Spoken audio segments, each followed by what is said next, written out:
Trade Joel Embiid. Just trade him.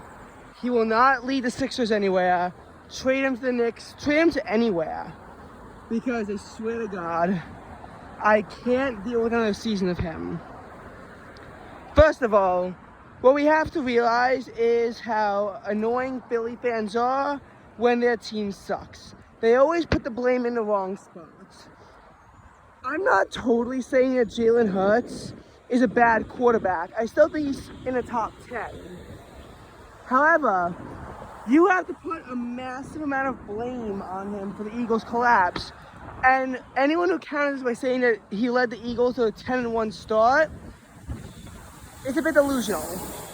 Week 1 against the Patriots, they won because of their kicker and also because they got a pick 6.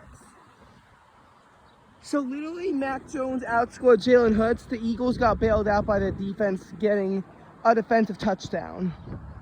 Week 2 against the Vikings, the Eagles had 4 fumbles. They forced 4 fumbles, and they still barely won. I mean, like, yeah, if not for that defensive performance, the Eagles would have lost. Now, the Buccaneers was a very well-played game on both sides of the ball, and the Commanders game was the defense's fault that the Eagles almost lost. And the Rams was also a well-played game on both sides of the ball. The Jets game, though, that entirely comes down to Hurts. He didn't see several of his receivers and tight ends, and threw multiple interceptions. He had 2 interceptions, and honestly, I know people are saying that Sirianni having that third 9-play call was stupid because you risked an interception in that spot, and it was very likely. But I'm going to be honest, I somewhat agree with that because the Jets forced a fumble too, and if your plan was to run the ball and punt it off, even though Zach Wilson isn't great, you could still get a fumble on that. At that point, even though you want to turn the clock, if you're that scared of a turnover, you punt the ball on 3rd down. If I was a coach and was in a similar situation and knew the situation, I'd probably punt the ball on 3rd down. You know. Now, the Dolphins was a very nice comeback game, and the Eagles again played pretty well on both sides of the ball. The Commanders, of course, it was a defense's fault. Then you got to the Cowboys and Chiefs where it got sloppy, and then the Bills where, yes, Hurts had a good game, but so did James Bradbury, and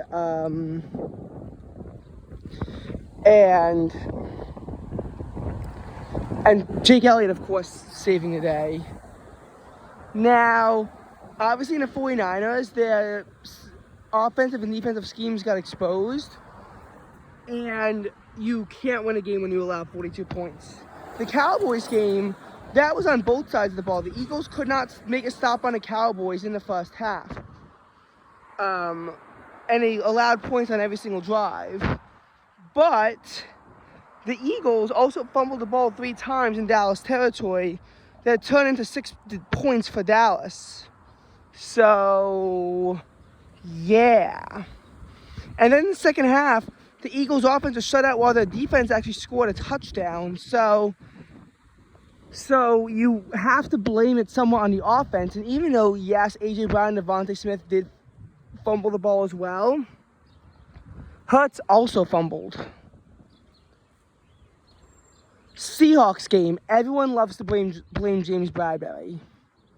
And while their defense did allow 92 yards in the final minute and 43 seconds, which of course is highly, highly embarrassing, I'm not going to really blame the defense all that much. They held Seattle to 20 points.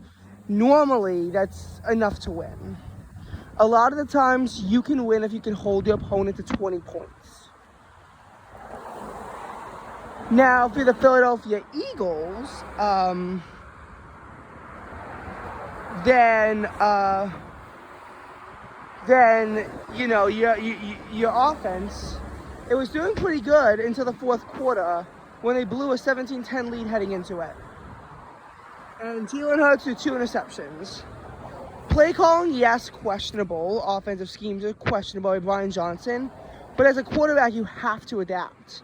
Fail to adapt, and you shouldn't be a quarterback if you fail to adapt. He threw 2 interceptions to Julian Love. In several cases, not seeing wide open receivers or better options. And those interceptions proved costly. Passer rating, 40.1. It was one of his worst passer ratings of all time. Now, they beat the Giants, although 2 very costly Eagles turnovers led to that. Of course, the pick 6 was on Jalen Hurts. Obviously, the kickoff return wasn't, since he hadn't even stepped onto the field yet. And Hurts did fine that game. He did fine against the Cardinals, too. That was when the defense didn't do their job. Of course, Week 18 was a sloppy blur, and the Buccaneers, the Eagles lost on both sides of the ball, as they like to say. So now that we've established that Philadelphia fans don't like to put the blame in the right place, here's the thing with Joel Embiid. Every Sixers fan likes to say that Embiid has never had a proper supporting cast. But you can't think like that. You can't think like that. Because Embiid has had many supporting casts, and he's never gotten it done. He always gets injured around the playoffs. So any plus-minus excuses, you really can't think that way anymore. There's a reason why Embiid has never been to the conference finals, even though he's in the playoffs 7 times, which I think is embarrassing. Because listen, yes, 2018 you can forgive Embiid. It was his first time in the playoffs. Probably not going to do that well in the first playoff stint. 2019 was a very hectic series. But Embiid had Jimmy Butler that year and Ben Simmons. So he had the supporting cast.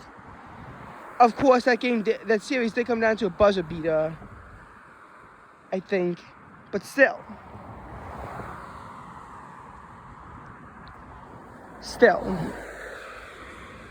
And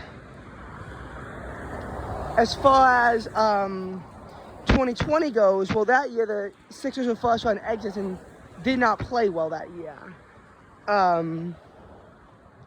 They got swept in the first round. 2021, though, is where you really have to stop being so patient with Joel Embiid. Because that year, I think 2021 was really one of the Sixers' biggest squandered opportunities to make it to the ECF since 2001. It really was their best opportunity to do so, and when they failed, 2021. First of all, in Game 4, they blew an 18-point lead. More importantly, in Game 5, they blew a 26-point lead in the third quarter to the Atlanta Hawks. So, obviously, Embiid wasn't doing enough on the offensive or defensive side of the ball, because there is no way you can blame the supporting cast for a collapse that big. At that point, you have to blame it on Joel Embiid. If the Eagles don't suffer that humiliating collapse, they win the series because it went to 7. So they win the series if that epic collapse doesn't happen. 2022, meh. And then you have 2023 in the playoffs where he had James Harden and Tyrese Maxey. Yes, Harden was inconsistent, but he did average 20 points per game, which is, relatively decent. And you had the emerging Tyrese Maxey. Harden dropped 45 in Joel's absence in Game 1 against the Celtics, leading them to victory. He also was able to win Game 4 and sweep the Brooklyn Nets when Embiid was also out due to injury. And Embiid still couldn't get it done. Obviously, 2023, you do have the questionable coaching of Doc Rivers. And then you have 2024, where he's fired, thank God. but he gets injured for a lot of the year, and the Sixers fall to the 7th seed. Now, against the Knicks, the Sixers actually start off as favorites in that series, and they wind up losing in 6 games. You have the epic collapse in Game 2 of the Sixers, but the epic collapse in Game 5 against the Knicks. But that was Tyrese Maxey. Yes, Embiid did have a really good game. Game 3, he dropped 50 points. He also could have been, realistically, have been ejected from that game for literally, for what he did to Mitchell Robinson. I'm not saying that he should have been ejected, but as a Sixers fan, I do find that disgusting, and I in no way condone it. I condemn that action severely. Still, I mean, the supporting cast really wasn't there in 2024. I'll say that. But you can't keep laying the blame off Joel Embiid. He's had 7 chances. He's blown all 7 of them. Clearly, something has to change. And he's just not doing enough to send the Sixers in it. A true Hall of Famer would be able to achieve great success in spite of their supporting cast. If you are a true Hall of Famer, you'll be able to achieve that in spite of your challenges. Joel Embiid can't. That's what I find so concerning about him. He can't adjust to the challenges that are put around him. And I think that it's time to trade him. Tyrese Maxey's an emerging all-star, and I could see him actually leading the Sixers to the promised land under him, because the cast works better in a Maxey-oriented offense and an Embiid-oriented offense. Plus, trade Embiid, and you can probably get a good player out of him, or a somewhat good player out of him, or lots of draft capital in order to be able to finally take the team out of the darkness and into the light.